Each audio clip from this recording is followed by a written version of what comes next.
Welcome to Believe is Question Worthy. We have a very special episode ahead of us today.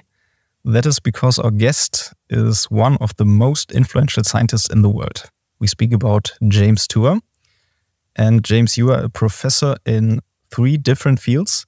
And today we want to talk about the origin of life, about nanotechnology, and also your faith in Jesus. But first, we want to get to know you, and I'll hand over to Hanna.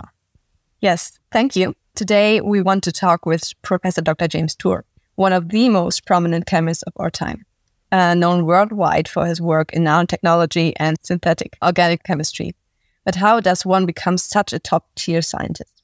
James Tour was born in 1959, and he's truly one of the most great chemists and one of the best in material science. He earned his bachelor degree in chemistry from Syracuse University in 1981, but that was just the beginning. He then went on to Purdue University, where he earned his PhD in organic chemistry in 1986.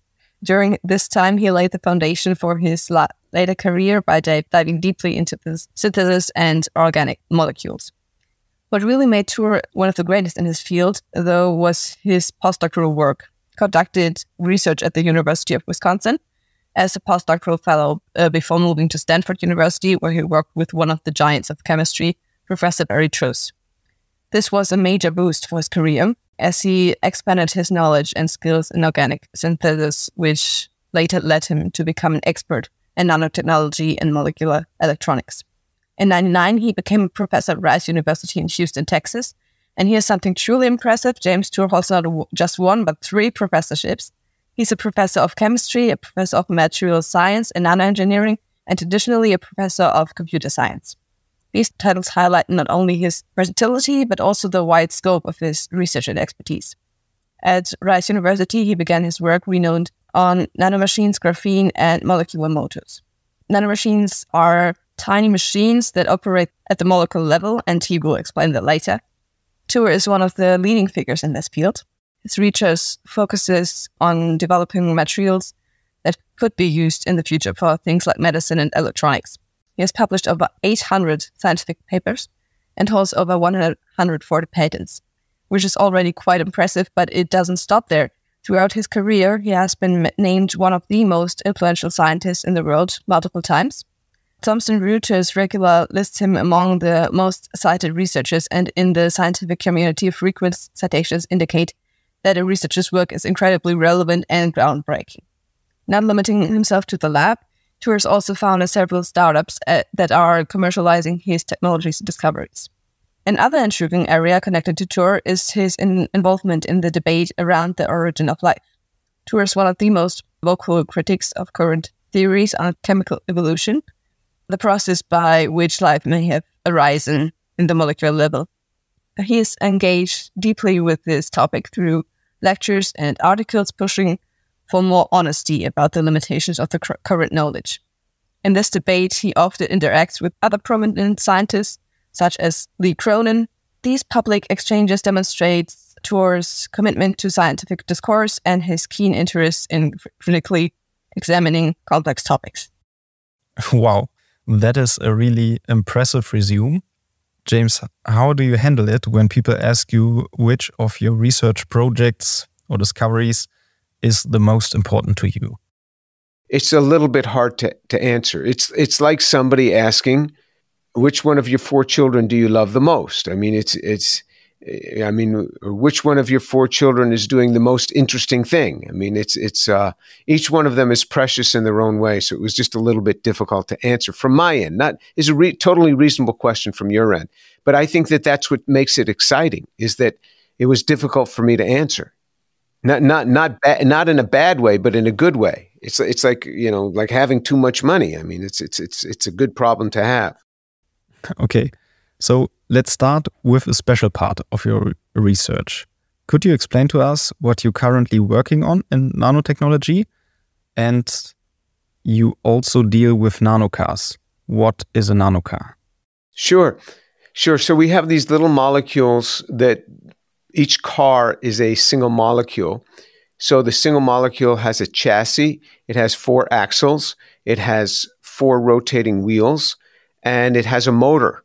And so that when we shine a light on it, the motor begins to spin at 3 million rotations per second and pushes the car along the surface. And then we can use electric field gradients to control where the car goes. And we've taken that concept where we just took the motors and had them drill, just take the motors, not with the cars, just take the motors alone and have them drill into cells like bacteria cells, cancer cells, and kill them. And we can target the motors to particular cells and turn them on and kill those cells by drilling holes in them. And we've come up with a whole new generation of little nano machines that can kill cells. And these are, we call molecular jackhammers. These are reciprocating machines that men use, women use when they're breaking concrete. That's called a jackhammer in English.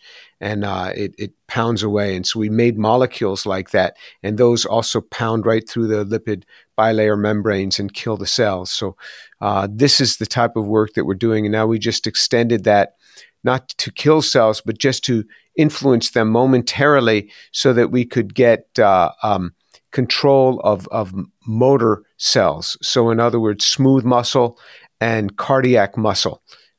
So we could influence heartbeats through this. So this is some of the things that we're doing. And what are the practical influences that results from this? Oh, so a big killer right now, of course, is cancer. And so this we can target it to specific cancer cells and drill into them and kill them. We've done it with melanoma. You just shine a light on these molecules and they start killing the cells. So with melanoma, it's easy because you can see it. It's on the skin. You can inject right into the melanoma, and then we can shine a light on it, and then the molecules activate and drill into the cells and kill them. So it destroys melanoma. We've been able to eradicate melanoma from lab animals, particularly rodents. And then now we're moving into pancreatic cancer, which is a very difficult cancer to treat when it's in the head of the pancreas, when you have a tumor in the head of the pancreas. And so now we're moving this into targeting the tumor in the pancreas and then shining a light from the stomach into across to the pancreas. So the light will pass through the wall of the stomach and into the pancreas, activate the little nanomachines and kill them. They're also now very good at killing superbacteria. Superbacteria are like MRSA, these things that really kill a lot of people every year in hospitals, where you get a bacteria infection in the hospital, and it kills many people each year. And by the year 2050, it is slated that 50 million people a year could be dying by these superbacteria. 10 million is probably a more realistic number. 10 million people a year could be dying from superbacteria. And so we're trying to find new ways to kill bacteria. Okay, so this is a really important area of work. I have a question about your personal journey. How does one end up working in so many different fields instead of focusing on just one area? Was that your goal right from the beginning, or did it happen gradually as more areas become part of your research? No, it wasn't really a goal. It just sort of happened that way, but it's consistent with what I pray for. I pray that the Lord makes me like Bezalel. Bezalel is a man in the Bible, Exodus chapter 31 and chapter 36. Bezalel is the first man in the Bible to say that he has been filled with the Spirit of God. And he was a craftsman. He was the man whom Moses hired to build the tabernacle in the wilderness. And it says of him, I've called by name Bezalel, the son of Uri, the son of Hur, of the tribe of Judah. And I have filled him with the Spirit of God in wisdom, in understanding, and in knowledge of all types of craftsmanship. And then when you read about him, he could work in gold, in silver, and in bronze. He could work in stone cutting, stone setting. He could work in wood, in fabric, and in perfuming. And he had the ability to teach it. So I ask and I pray to the Lord, Lord, let me have a big impact across many different fields, many different areas of science. And let my students also have this. Grant this to us, I pray thee, O Lord. And so it's consistent with what I've been praying for. So it's purely the grace of God. Great. It sounds so unusual for someone to be active in so many different fields. Or do you know other people like you? I don't know anybody who has the diversity of areas that I have from, I've started 3 pharmaceutical companies. I've started several materials companies, electronics companies, electronic memory, and environmental companies. So it is fairly broad, but again, it's not like I can take credit for this. It's consistent with what I've prayed for. So it's the grace of God. I mean, Jesus blesses me so much. I have been so blessed. Yeah, we want really talk about your faith in Jesus. But first, let's talk about the origin of life, which is a really big topic.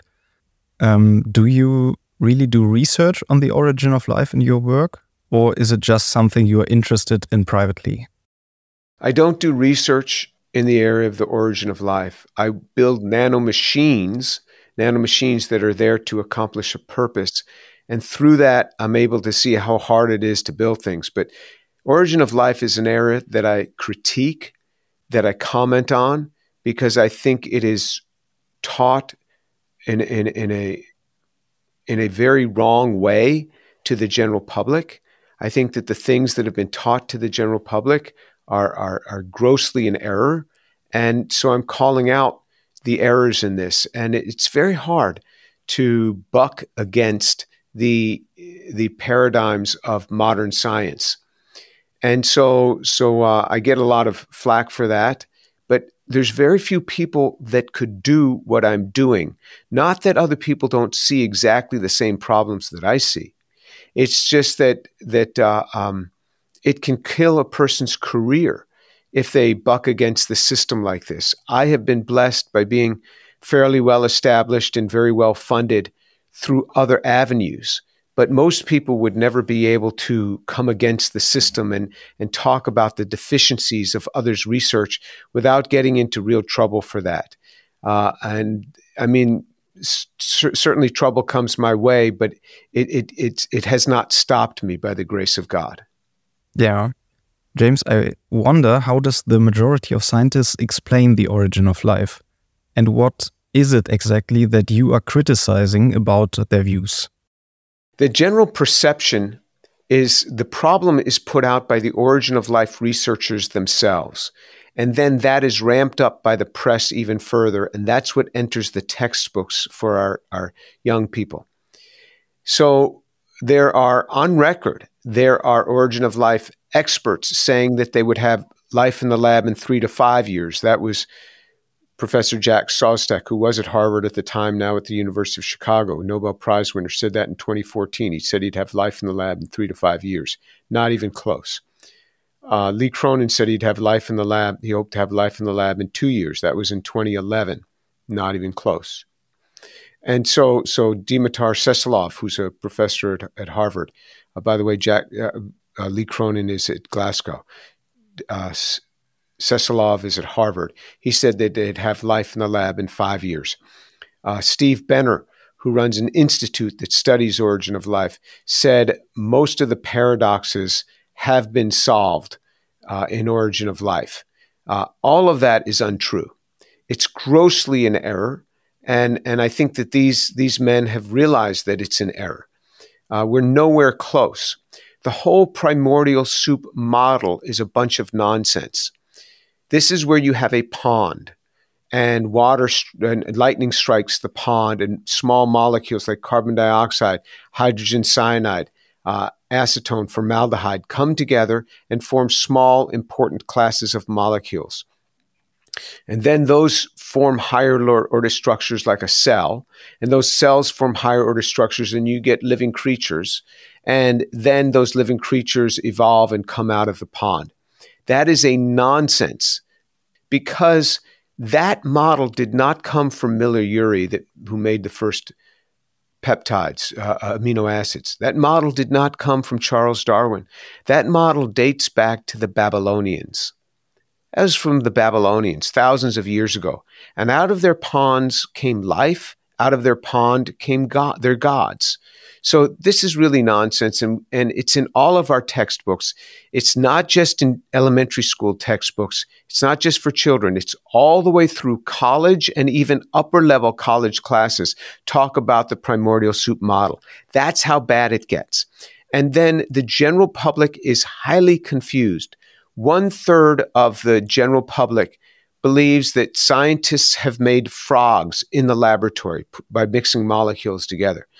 2/3 of the general public think that scientists have made single cells like bacteria in the laboratory. So people are thoroughly confused. How did they get confused? They got confused by the words of the origin of life researchers themselves. And that's what I'm calling out. And why do you think there's such a large gap between scientific understanding and the public perception? What might be the reasons? Because if a scientist says, I'm working on the origin of life and we're nowhere close to solving this, it makes it hard to get funding. That's one of the reasons. Another reason is that scientists like to hype up their own field, and all scientists do this, but this level of hype has exceeded anything else in any other field. And so they project as if we know it, and we don't know it at all. So it makes a scientist feel really good if they can project and say they're on the verge of making life. But it's really nonsense. In fact, we can take a cell. You can take a cell and deconstruct it and have all the different components, all the polymers. So embedded in the polymer is the informational code, all the carbohydrates, all the polypeptides, and all the polynucleic acids. And then you can also have all the lipids taken from a cell. So you have all the molecule types. Can any scientist put that back together into a cell? None of them can. So even if you could get all these molecules in a pond, can you put it back together? People can't even do it in their laboratories, let alone how it's going to happen in a pond somewhere. So it's so far away from being true, so far away from being true. I've once heard about the RNA world hypothesis. Could that be an explanation for the origin of life? And what do you think about that idea? Yeah, the RNA world hypothesis, people think that it's bringing us closer to life. It's not. If you want to go with the RNA world hypothesis, that is a hypothesis in crisis, in my opinion. Nobody knows how to make the nucleotides in an antimerically pure form, in the pure form that is needed to make the polymers therefrom, to hook them together. We don't even know how to make the small molecules. Once you have the small molecules, nobody knows how to hook them together with the limitation that they stop the improper arrangements, which is called the 2', 5', and the branching. Nobody knows how to do that in a prebiotically relevant manner. But even if they could make a polynucleotide, meaning RNA, you would have, say, one RNA molecule that has the right prescription to code for something. That RNA, say it's a 600-mer, say it's 600 units long. That RNA has a lifetime of 4 hours in water. So if it did polymerize, how are you going to get it to react with all the substrates it needs in 4 hours? Because it had to be really pure to get the condensation polymerization. And then it has to now be exposed to all 20 amino acids, and you need this type of assembly going on. But this whole idea that in origin of life you have millions and millions and billions of years. You don't. You have 4 hours before your RNA is going to decompose. So this is why it is a theory in crisis, the whole RNA world hypothesis. They've taken the least stable molecule and tried to build upon that. You're much better off building upon a more stable system, in my opinion. James, you have already mentioned that you have had many arguments with eminent scientists. I'd be interested in hearing about your experience with the top researchers. So someone like Steve Banner or Lee Cronin. When you talk to them privately, so not in a conference, not with cameras or on a stage, do they discuss their theories differently than they do it in public? Yes, but then, I mean, just recently I did a debate with Lee Cronin at Harvard last week, and it was live streamed. So he was kind of trapped, and he had to say, yeah, I mean, there's so many unknowns. We don't know how to solve this thing. And so I'm pushing them. And then when you do a live stream in front of an audience and a live stream internet, then you're kind of trapped. And he didn't answer any of the questions that I posed. He says, okay, we're trying. I mean, it goes from we've got this thing solved in 2 years to, we're doing the best we can. So yeah, they're changing. Off camera, they're not saying anything to me because they know that I will use it against them. It's like saying it to a federal officer, police officer or something. I mean, they're not telling me, but they see exactly what I see. They see exactly the same thing I see. I'm not pointing out anything to them that's not already obvious to a chemist. This is why they will not do a single challenge. I challenged 10 of the top people in origin of life research, and I gave them 5 questions, 5 of 5,000 questions that I could have posed to them, but just 5 key questions. I said, if you answer any one of them, I won't bother you ever again. I'll take down all of my content on my YouTube channel that deals with origin of life, and I'll go away. I won't bother you again. Just answer one of them. They couldn't answer any of them, none of them. And they confessed to that. They can't answer it. And so then what they're accusing me now of is shouting. I'm not shouting. I just get excited. I mean, does it sound like I'm shouting? I'm just getting excited. I'm getting excited because it's laughable. It's laughable. They can't answer a single question that is key to getting life formed, and they're making all of these nonsensical claims. And then Lee Cronin stands up last week and he says, yeah, well, you're right. We're trying. We may be wrong. Of course you're wrong. You're wrong. You won't answer any of my questions. And then the audience goes along with him. Oh, yeah, well, at least the guy's trying. But you don't know what he has said in other things. I even quoted him, and they say I'm mean for quoting him. They say quoting him is an ad hominem attack. Now, an ad hominem attack is picking on the individual. I'm picking on their words. So, look, the whole area is going to come crashing down. The whole origin of life area is going to come crashing down because people are going to see we are clueless on the origin of life, and it's all going to come crashing down. And all of these guys know it. Steve Banner, he wants to retire and leave and get out of the scene before anybody tries to assemble a cell. People asked him. I saw it a year and a half ago in Israel at a meeting. Somebody said, okay, if you have all the components, could you put the cell together? And he confesses he cannot, and he says he'll leave that to other people. He's done enough in his career. Well, why not? Because he can't.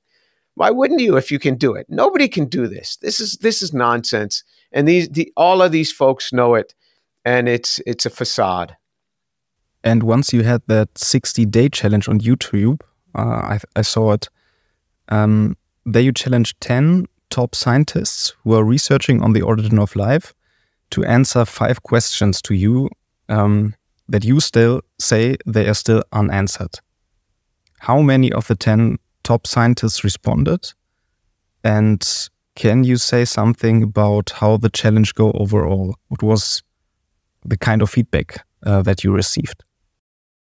Okay, of the 10 scientists that I addressed, only one reached out to me, and that was Lee Cronin, and he said, the questions are not applicable. The questions are not relevant questions to life, which is insane. It's really crazy. I said, how do you make, there's 3 different classes of polymers. There's the polypeptides, the polynucleotides, and the polysaccharides. Those are the 3 classes of polymers you need to make any life. And that's what I asked them about. Can you make, not even the polymer, can you just put two molecules together? And they couldn't do it. And the fourth question was on the origin of information. How could the origin of information be nonsensical? He just is going all over the world talking about his assembly theory, which is a theory on information. And he says that that's not relevant. And then the cell assembly, the whole cell assembly question. And Lee Cronin himself has a paper on making polypeptides. He has a paper on making saccharides. And he says those two questions are irrelevant. Why is it irrelevant? Because you can't answer the question.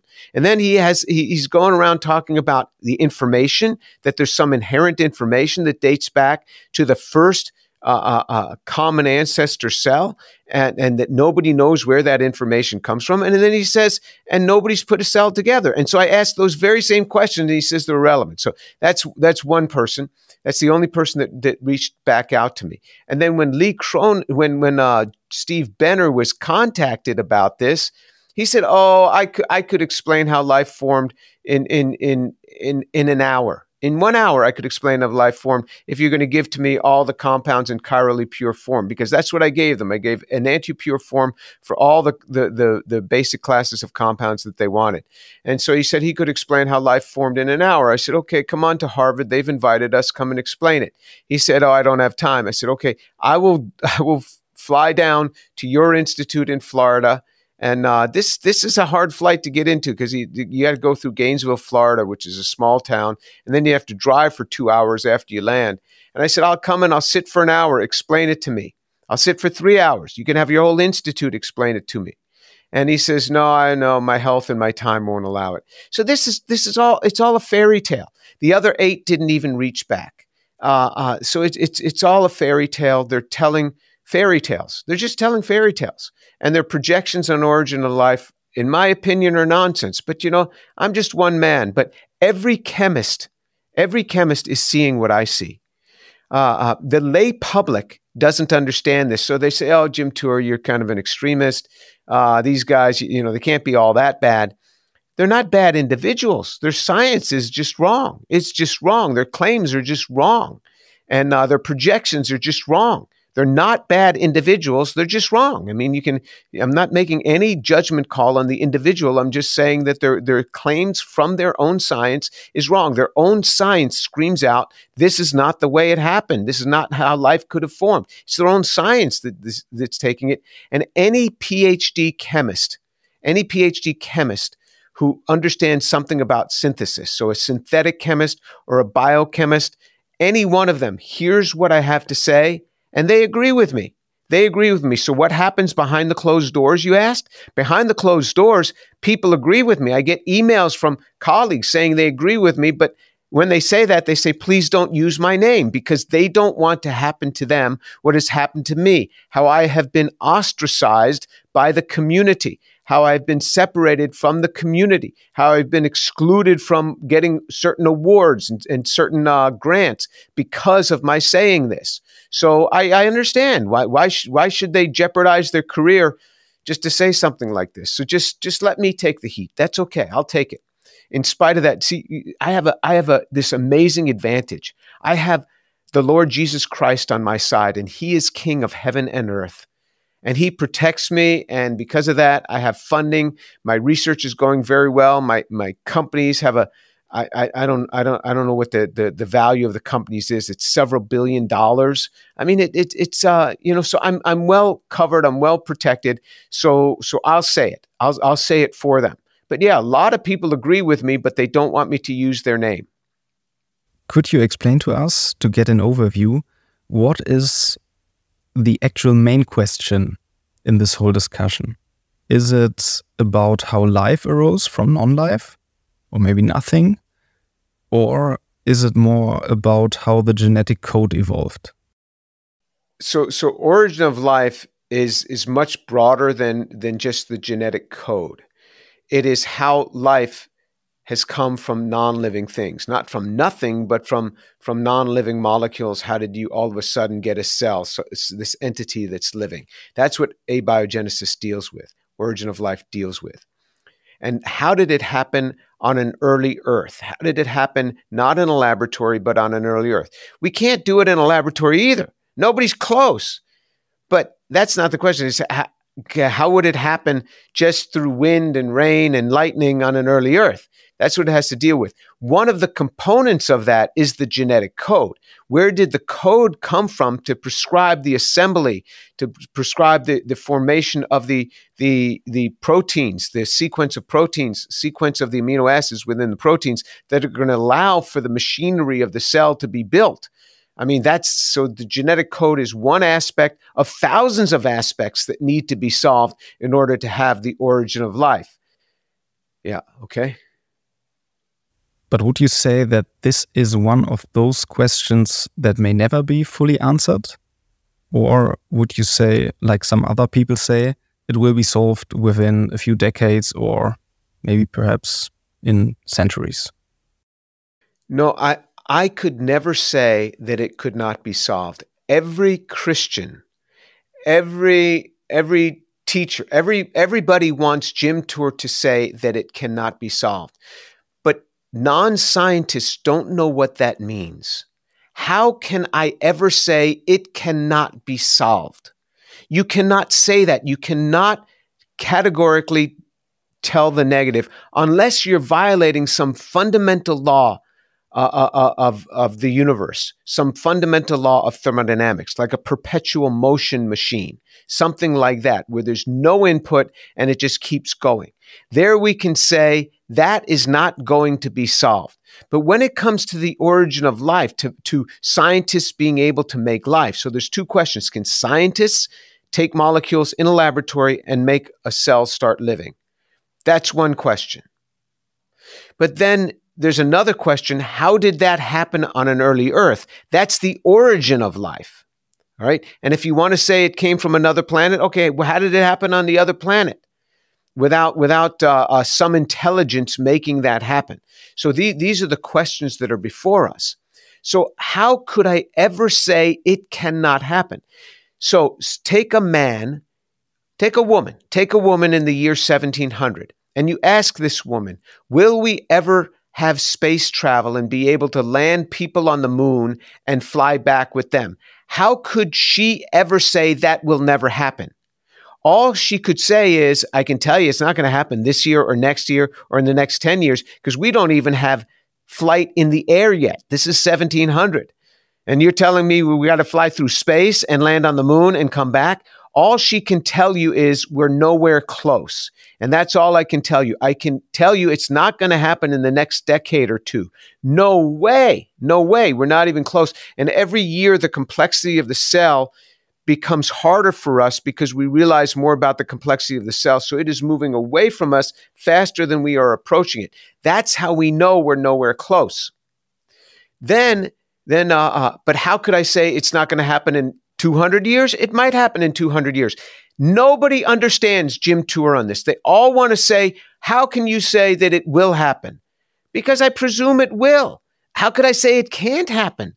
I can't say that. And so I don't know that there's any magic in life. It's these molecules that have come together, and there's some interaction that occurs that sparks this system of life that's very hard to understand. It's a very low entropy, high energy system. These are unusual types of systems. They're not unheard of, but they're hard to build. And that's what we're up against. So it might happen in a few hundred years, maybe 300 years, 500 years, if the human race doesn't wipe itself out first. So I just can't say that it won't happen. Yeah, this is a really fascinating topic. But now let's move on another topic that is probably even more important to your life, your faith in Jesus. If I understand you correctly, you grew up as a Jewish boy, right? Was you once a practicing Jew or more secular? I was a secular Jew. I was only in a synagogue about twice a year, like many so-called Christians will find themselves in a church Christmas and Easter. I found myself in a synagogue on Passover and Yom Kippur. So I was non-practicing.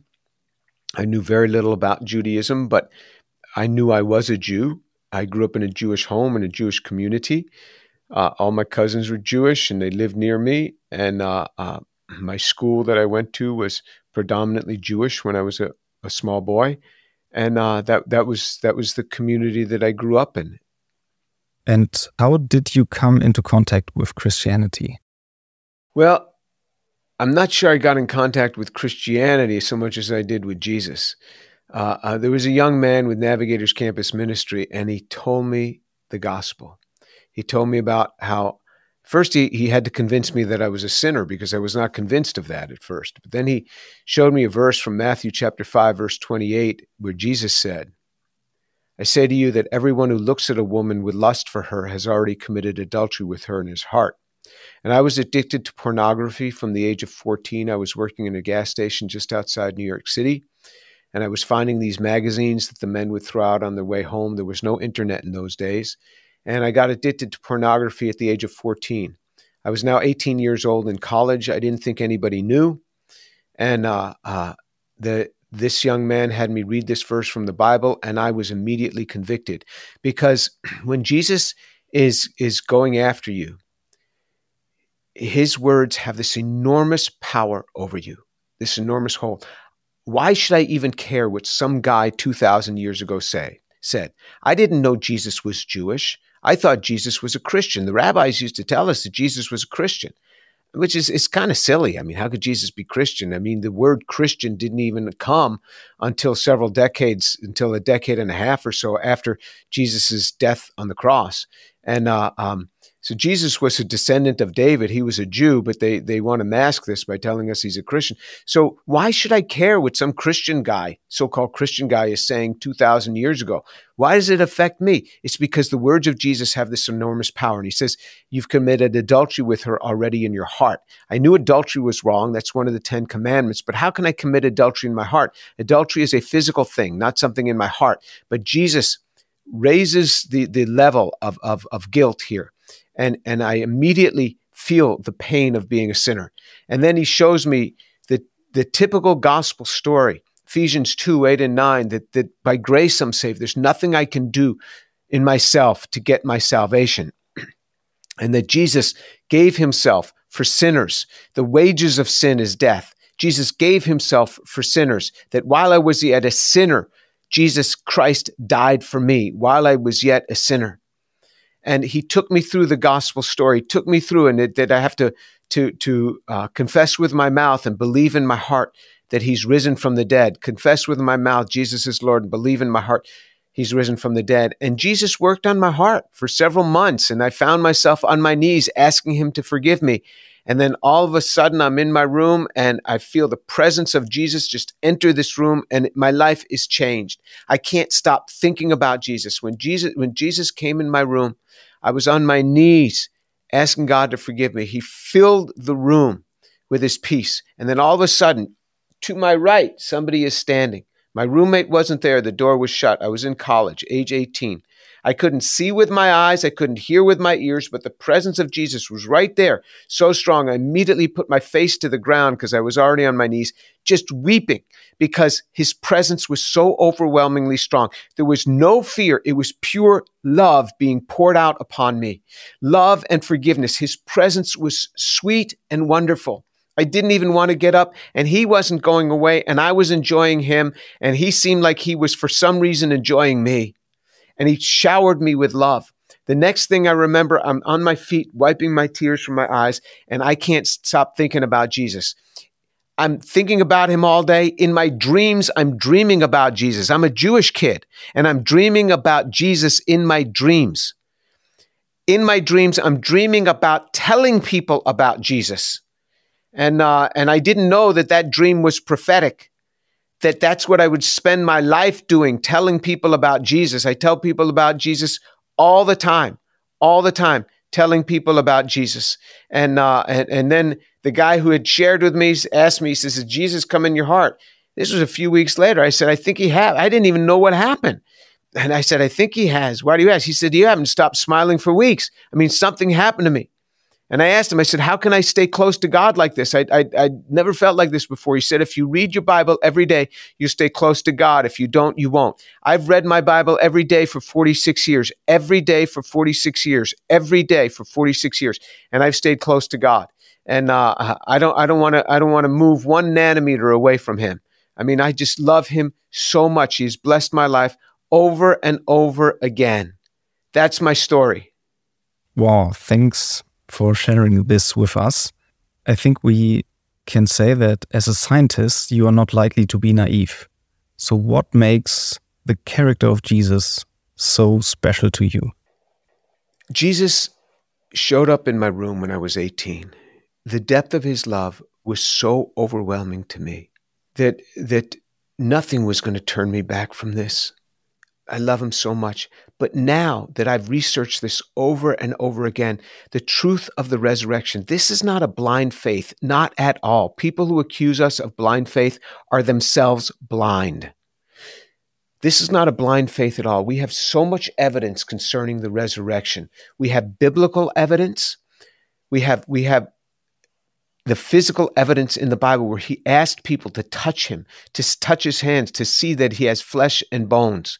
He asked people demanded to stick their finger into the hole in his hands, to stick their hand into the hole in his side because Jesus had been stabbed through when he was on the cross. And people did that. And you say, well, Jesus never really died. When he was stabbed in the side, blood and water gushed out of him. And he was thrust through with a spear, blood and water, because the blood had already coagulated. And so you have this gelatinous phase of blood and you have an aqueous phase that's almost clear, just pinkish. So the blood had already even separated. He was dead. And even says in the book of Revelation, he says, I was dead and now I am alive in Revelation chapter 1. So, but in any case, over and over again, people touched him. They experienced him. For 40 days, he walked on earth. People can have hallucinations, but their hallucinations are never shared. 500 people see him at one time. Paul says, go ask them. Most of them are alive to this day. He just outlines the people that saw him. And then we have extra biblical evidence. We have the writings of Tacitus, the historian, who's also a Roman senator, the historian who had no affection for the Jews, for the Jews or for the Christians. And he writes about these events. We have the writings of Pliny the Younger from that very generation. And he talks about how people are worshiping Jesus, saying he's alive.